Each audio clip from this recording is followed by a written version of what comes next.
Salut, c'est Jigsaw. Tu veux savoir comment ajouter une couche supplémentaire de sécurité à tes dossiers importants? Dans cette vidéo, je vais te montrer deux méthodes différentes pour verrouiller des dossiers sur ton ordinateur Windows 10 ou 11. C'est parti!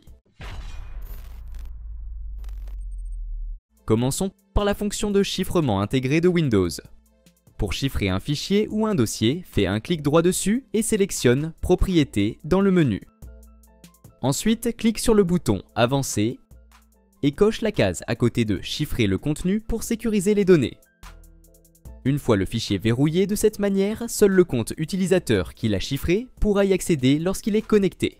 Les autres comptes utilisateurs de ton PC ne pourront pas l'ouvrir. Mais attention, l'outil de chiffrement intégré ne fonctionne que sur les éditions Windows Pro et Enterprise. Donc, si tu utilises l'édition Windows Home, j'ai une deuxième méthode, encore plus simple pour toi. J'ai testé beaucoup de programmes de sécurité, mais à mon avis, celui-ci est le meilleur jusqu'à présent. Il utilise un chiffrement de niveau militaire, ce qui signifie que tes fichiers sont protégés avec le plus haut niveau de sécurité, que ce soit sur ton ordinateur, tes clés USB ou tes disques durs.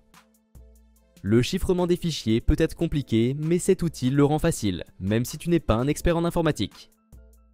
Un abonnement payant est nécessaire, mais personnellement, je pense que ça vaut le coup car je n'ai rien trouvé de similaire gratuit.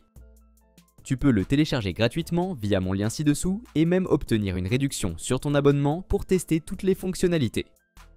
Une fois le logiciel installé, la première étape est de localiser où se trouvent tes fichiers.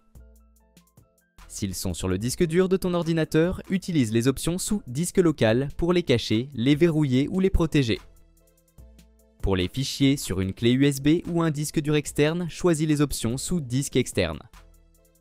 Si tu veux contrôler qui peut accéder à tes fichiers sans le bon mot de passe, rends-toi dans la section Verrouiller des fichiers.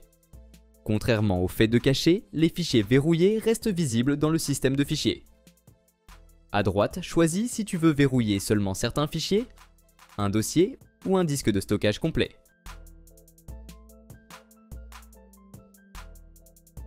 Après ajout, le statut passe instantanément à verrouiller. Testons-le. Chaque fois que j'essaie d'ouvrir un fichier verrouillé, il demande d'abord un mot de passe. Pas de mot de passe, pas d'accès.